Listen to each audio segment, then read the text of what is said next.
오늘도 저와 함께 이렇게 외쳐봤으면 좋겠습니다. 저를 따라 주님이 하십니다. 주님이면 충분합니다. 아멘이십니까? 아멘. 여러분, 우리 저를 따라 자신의 손을 이렇게 한번 들여다 보십시오. 내 손을 손 마디마디도 한번 만져보시고, 내 손금도 한번 보고, 손등에 주름도 한번 이렇게 한번 천천히 한번 이렇게 보시면서, 만져보시면서 이렇게 한번 얘기해 보세요. 사랑하는 내 손하고 이렇게 한번 우리 외쳐볼까요? 자기 손을 만져보고 보면서 한번 외쳐볼까요? 사랑하는 내 손아. 네. 손 아름답죠? 내 손이 가장 아름답죠? 네. 손은 생존의 도구뿐만 아니라 감정을 표현하는 중요한 역할도 하죠. 똑같은 손으로 우리가 도움을 주기도 하고, 때로는 미워하며 때리기도 하고, 때로는 상처를 주기도 합니다. 나의 이 손을, 우리의 이 각자의 손을 영상으로 담아서 일생을 정리해 보면 참 여러분 재밌을 것 같지 않습니까? 그 영상을 다른 사람에게 보여줄 때 때로는 이 자랑스러운 순간도 있을 것이고, 때로는 뒤로 숨기고 싶은 그런 순간도 아마 있을 것입니다. 사랑을 담아 선물을 건네주고, 사랑하는 사람에게 내 반지를 끼워주는 것, 때로는 그 상처를 싸매주기도 하고, 가족들을 위해 열심히 일을 하기도 하고, 때로는 두 손 모아 기도할 때도 있고, 격려하며 위로를 주던 손도 아마 있을 것입니다. 반면 다른 사람을 욕하고 손가락질하고, 때로는 주먹을 휘두르는 손, 베풀기보다는 받기를 좋아하던 그 손, 상처를 주기에 익숙했던 손의 모습도 아마 있을지도 모릅니다. 자기 혼자 많이 먹고 살려고 때로는 남의 것을 빼앗으며 회심의 미소를 짓던 사람의 손도 있을 것이고, 때로는 남을 유혹하는 손도 있을 것입니다. 사랑하는 성도 여러분, 여러분의 손에는 어떠한 모습들이 담겨져 있습니까? 여러분의 손은 지금 은혜의 도구입니까? 아니면 상처를 주었던 손입니까? 여러분의 손의 영상이 사랑과 은혜가 가득 담긴 손이 되기를 간절히 소망합니다. 하나님의 손에 놓여진 하나님의 도구가 되는 그런 은혜의 손이 되십시오. 아니, 은혜의 손에서 그저 머무는 것이 아니라 하나님의 사랑을 전하는 하나님의 손이 되셔서 천국의 사랑을 미리 나누는 복된 손이 되시기를 주님의 이름으로 축복합니다. 그렇다면 이번에 우리 예수님의 손을 한번 여러분 생각해 볼까요? 한번 상상해 볼까요? 예수님은 철저히 하나님께 자신의 손을 전부를 드렸습니다. 하나님의 손이 되어서 사람들을 가르치셨고, 사랑하며 축복하고 아낌없이 내어주셨던 손이었죠. 그리고 아이들을 축복하시고 머리를 쓰다듬어 주시고, 또 죄를 짊어지고 나오는 사람들에게 회개를 가르치시고 용서를 선포하시며 격려하던 그런 손이었습니다. 찾아오는 사람들은 누구라도 만져주시고 치유하던 그런 치유의 손이었지요. 주님이 만져주시면 사람들은 변화되었고요, 병자는 치험을 받았으며 새로운 희망을 얻어 돌아갔지요. 그리고 지금 주님의 손이 한 사람을 바로 세우고 하나님의 그 형상을 회복하는 대목이 오늘 본문에 소개되고 있습니다. 이제 본문 속으로 우리 한번 들어가 볼까요? 예수님께서 산에서 내려오시니 수많은 무리가 따랐다라고 오늘 본문은 소개하고 있습니다. 예수님께서 산에서 하나님의 말씀을 가르치시고는 병자들을 치유해 주셨죠. 그래서 마태복음 5장에서 7장을 산에서 주신 특별한 교훈이라고 말해서 산상수훈이라고 우리가 부릅니다. 5장에는 8가지 복을 말씀해 주셨고, 6장에는 기도를 가르쳐 주셨으며, 특히 6장 5절에서 14절에는 주님이 가르쳐 주신 기도문이 담겨져 있지요. 그리고 7장 12절에는 이렇게 말씀합니다.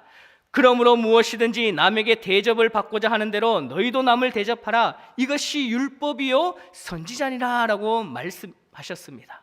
하나님의 백성이 어떻게 살아야 할지를 한마디로 정리해 주어서 이 황금률이라고 부르기도 하죠. 주님의 이 가르쳐 주심에 사람들이 놀라 당황했습니다. 가르쳐 주시는 것이 권세가 있고 이 서기관들 같지 않았기 때문이었다는 것이죠. 산에서 설교를 마치신 후에 주님이 산에서 내려오십니다. 주님 뒤에는 예수님의 그 가르치심의 은혜를 받은 수많은 사람들이 그 뒤를 따랐지요. 그때 한 한센병자가 예수님 앞에 나와 절을 하면서 이렇게 말합니다. 주여, 원하시면 저를 깨끗하게 하실 수 있음을 제가 믿습니다 라고 주님 앞에 엎드렸지요. 그런데 이 사람은 이름도 기록되어져 있지 않습니다. 어디 사는 누구인지도 언급되어 있지 않습니다. 오직 그의 병명과 그의 결단만이 남아있을 뿐이죠. 믿음으로 주님의 사랑을 이끌어낸 이 사람의 삶을 우리 한번 상상 속으로 생각하며 한번 말씀 속으로 한번 가보기를 원합니다. 오늘 제사장의 이 부정하다라는 그 한마디로 모든 삶의 희망을 놓아버리는 한 사나이가 있었습니다. 어느 해 추수철 낯설진 그의 손이 왠지 힘이 들어가질 않습니다. 손가락에 감각이 없었던 것이지요. 처음엔 한 손가락이 그러더니 얼마 후에는 아예 이 기구를 손에 쥐어도 아무런 느낌도 나질 않았지요. 감각이 사라져 버렸다는 것이죠. 몇 날 며칠을 고민하면서 아내에게도 아무런 말도 하지 못하는데 이미 아내는 눈치를 챈 것 같습니다. 어느 날 손가락을 펴 피가 철철철 납니다. 다친 줄도 몰랐습니다. 손을 벤 것일까요? 아니면 못에 찔린 것일까? 아무리 생각해 보아도 감각이 전혀 없었지요.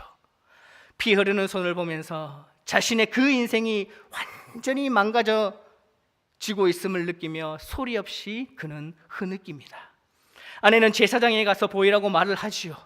당신 혼자 가기 무서우면 제가 같이 가드릴까요? 하며 아내가 울면서 그에게 부탁을 합니다. 아니, 혼자 가겠소 말을 하며 그는 깊은 한숨을 내쉬었지요. 울고 있는 그 아내의 어깨에 아직 성한 손을 대며 울지 마오 하고 돌아서는 그 남자의 두 눈엔 굵은 눈물이 흘러내렸습니다. 며칠을 고민하고 제사장 앞에 섰지만 그 제사장은 이리저리 살펴보더니 가족과 떨어져서 일주일 보낸 후에 돌아오라고 그렇게 말을 합니다. 그 긴 7일이 지난 후에 다시 그는 제사장 앞에 천을 둘둘둘 말린 손을 내미자 무감각한 표정으로 이렇게 말합니다. 부정하다. 그 한마디 하고는 황급히 피에 들어가 버렸죠. 제사장의 그 부정하다라는 그 한마디에 그는 모든 것을 다 잃어버렸습니다. 가족도, 친구도, 미래도 말입니다. 아내는 옷 보따리와 빵 몇 조각과 돈을 얼마를 가지고 동구 밖으로 나와 그 남자를 울면서 보내지요. 한센병자를 집에서 추방하는 것은 가혹해 보였지만 당시 관습이라 어쩔 수가 없었지요. 사람들로부터 쫓겨나 외롭게 살아가는 그 한센병자에게 과연 새로운 날이 올 수 있을까요? 어쩌다 사람들이 마주치면 부정하다 부정하다 하면서 크게 소리를 내야 했습니다. 그는 자기를 쳐다보는 사람들의 그 멸시 섞인 그 눈초리를 보면서 몸을 숨겨야 했지요. 제사장이 나병 환자로 규정한 이후에 그에게 손을 내민 사람은 단 한 사람도 없었습니다. 아내도 자식도 그 친한 친구들도 그에게 손을 대서 만져주는 이가 없었던 것을 그는 섭섭하게 생각하지도 않았지요. 하나님으로부터 저주받은 인생으로 낙인이 찍힌 거라 당연한 것으로 그렇게 여긴 것이죠. 처음에는 그에게 말도 고르는 사람도 있었고 근심 어린 그런 눈빛으로 바라보는 동종의 눈길도 있었지만 그들의 촉감은 점점 더 느낄 수가 없었지요. 단 한 차례도 그를 따뜻하게 만져주는 사람이 없었습니다. 따뜻한 포옹이나 어깨를 툭 치어서 누군가 자신의 이름을 불러주는 그런 즐거움도 그에게는 전부 다 사라져 버렸지요. 회당에 들어가는 것도 허락되지 않았고 그리고 사람들 사이에 살 수도 없었습니다. 집에서도 그를 맞아주지도 않았으며 굶어 죽지 않도록 그가 사는 움막에 음식이나 종종 내려주곤 황급히 돌아가곤 했지요. 접촉해서는 안 될 사람, 살아있으나 산 것이 아닌 숨쉬는 부정한 고깃덩어리 취급을 당하며 그는 살아갔습니다. 한센병 몇 년에 이제 양손이 전부 다 뭉툭해져 버렸습니다. 손가락 끝이 다 떨어져 나갔고 얼굴도 뒤틀려졌습니다. 귀도 떨어져 나가고 이젠 코도 주저앉아 버렸지요. 행여 길을 가다가 그를 보면 부모들은 자녀들의 얼굴을 가렸고 아이들은 돌멩이를 던졌지요. 날아오는 그 돌멩이를 피해보지만 돌에 맞아 피가 나도 아프지 않는 것을 더 아파하며 울어야 했던 것이죠. 하늘을 쳐다보면서 하늘에 계신다는 여호와를 원망했습니다. 여호와여, 제가 무슨 죄가 그리 크길래 이런 형벌을 주님께서 주셨습니까? 처자식 먹여 살리려고 뼈가 부서지도록 일하고 손발이 다 닳도록 애를 써도 배고파하는 어린 것들 작은 창자도 채워주지 못하는 그런 삶을 산다고 제가 그때 당신을 원망한 것은 기억이 납니다. 그게 그렇게 당신을 노엽게 했습니까? 하며 절규해 보지만 여호와는 아무런 대답도 하질 않았습니다. 얼마 전 내가 살던 동네 여기까지 가보았죠. 그러나 집 근처에는 가질 못했습니다. 사랑했던 아내나 눈에 넣어도 아프지 않을 자식들의 그 눈에 띄어 마음 아프게 할까 염려되었기 때문이죠. 아는 얼굴도 지나갑니다. 풀숲에 숨어 바라보고 있으니 옛 생각도 나고 눈물은 속절없이 흘러내리죠. 나무 뒤에 숨어 두 손을 칭칭 감은 그 때 묻은 수건으로 눈물을 닦아보지만 소용이 없었습니다. 내 인생이 이렇게 끝이 나는가? 다시 그 그리운 집으로 돌아갈 길은 없을까? 아내나 아이들이 혹시 나병 환자 아내요 자식들이라고 따돌림 받지는 않을까? 그런 온갖 생각들이 주마등처럼 흘러갔습니다. 그래, 언젠간 랍비가 절망은 희망의 새로운 문이라고 했는데 이게 다 헛소리일 뿐인가? 내게는 언제 희망이 찾아올까 하는 그런 기대를 가져보기도 했습니다. 그때 내가 숨은 산 위에서 사람들의 그 왁자지껄하는 소리가 들려오지요. 팔자 좋은 사람들이 등산이라 하고 오나 보지 하며, 아니면 이 야외라도 다녀오나, 아니면 이 시국에 정말 팔자가 늘어진 사람들이군 생각하며 고개를 숙였습니다. 그런데 그 사람들이 수군거리는 소리가 내 귀에 들려옵니다. 글쎄, 야, 저분을 어떤 자들은 하나님의 아들이라고 믿는다는데 자네는 어떻게 생각하나? 그래, 나도 그런 소리를 들었지.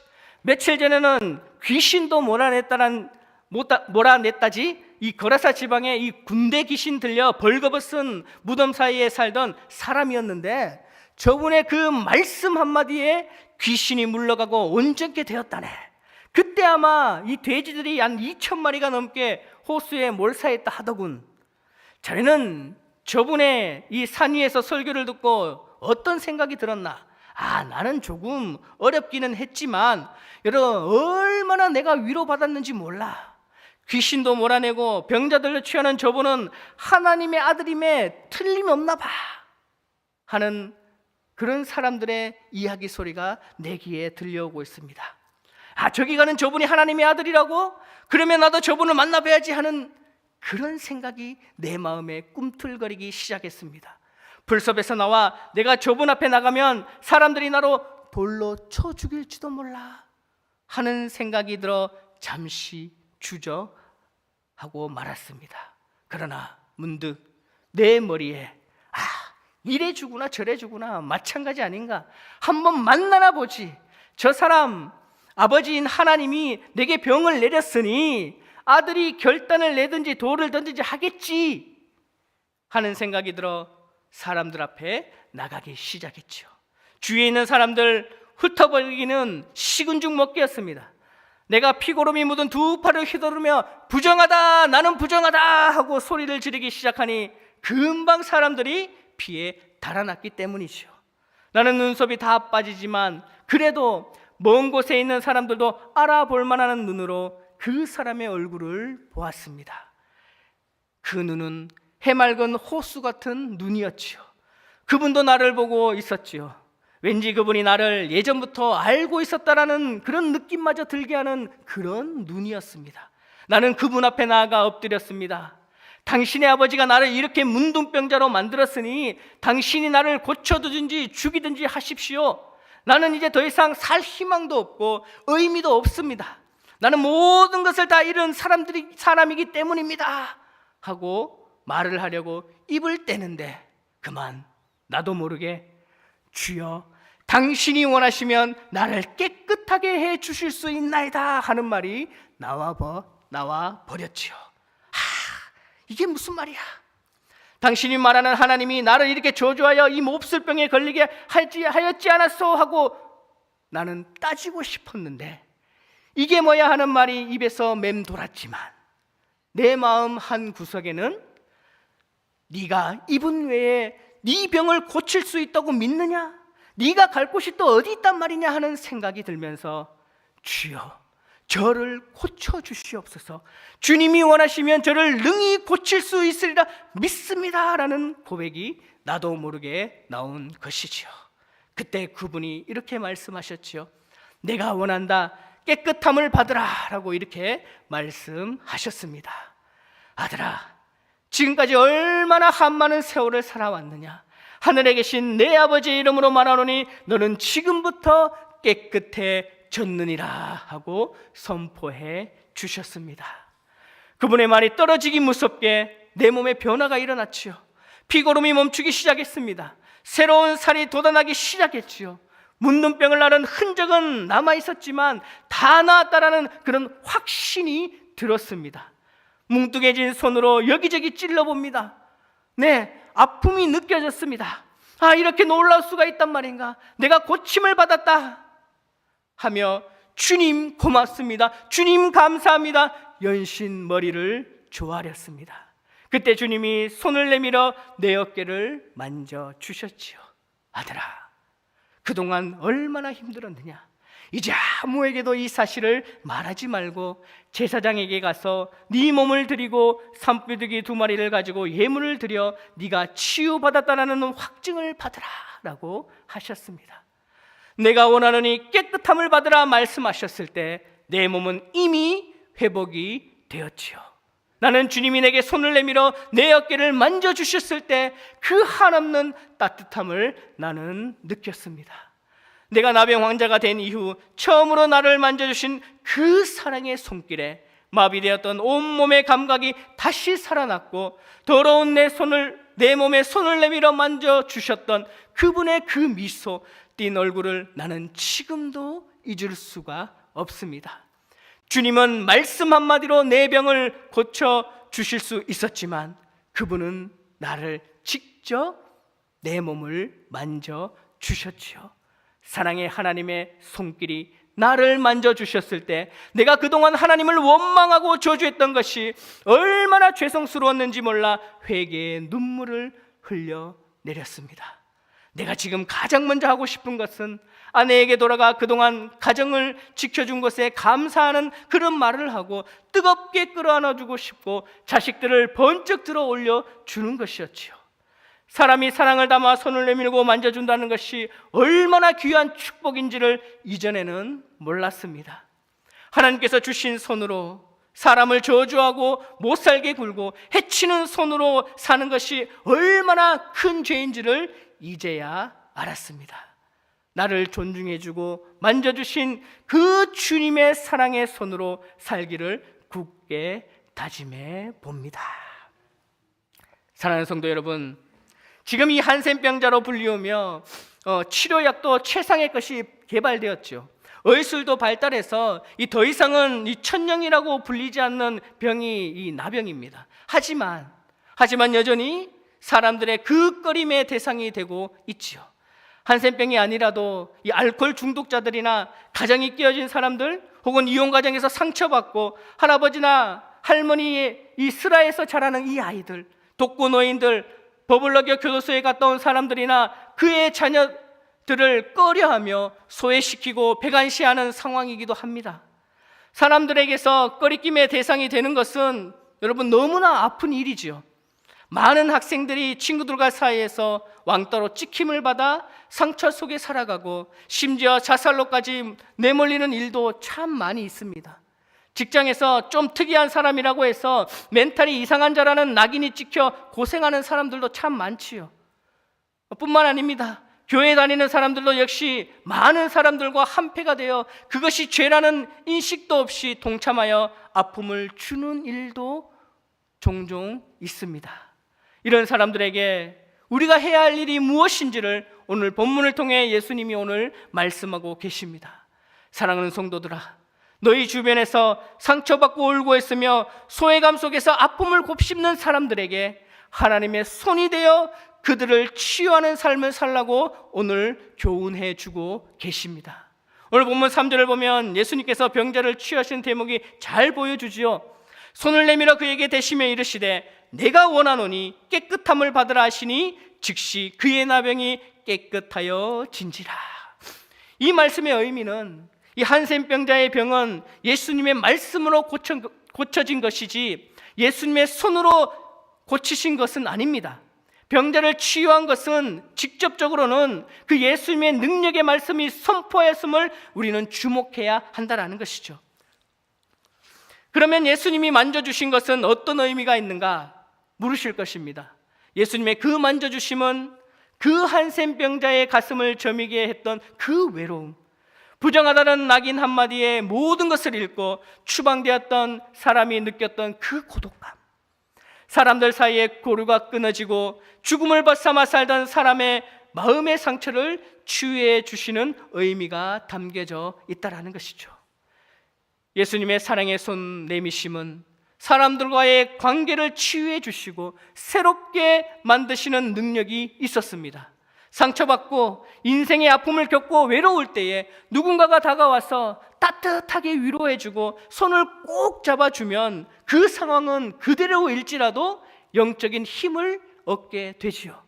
친구들에게 왕따당하고 힘들어할 때 누군가 찾아와서 아무 말 하지 못하면서도 손을 꽉 잡아준다면 새로운 용기를 북돋아 주게 됩니다.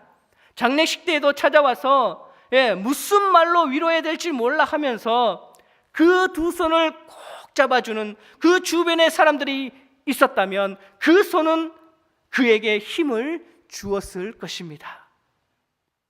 시험 성적 나빠서 축 처진 어깨로 돌아올 때 네 성적 나빠도 네는 내 아들이고 내 딸이다, 너는 그 자체로 소중한 사람이야 라고 말해주며 사랑의 손을 사랑으로 내미는 그 손이 바로 예수님의 사랑의 손이 된다라는 것이죠.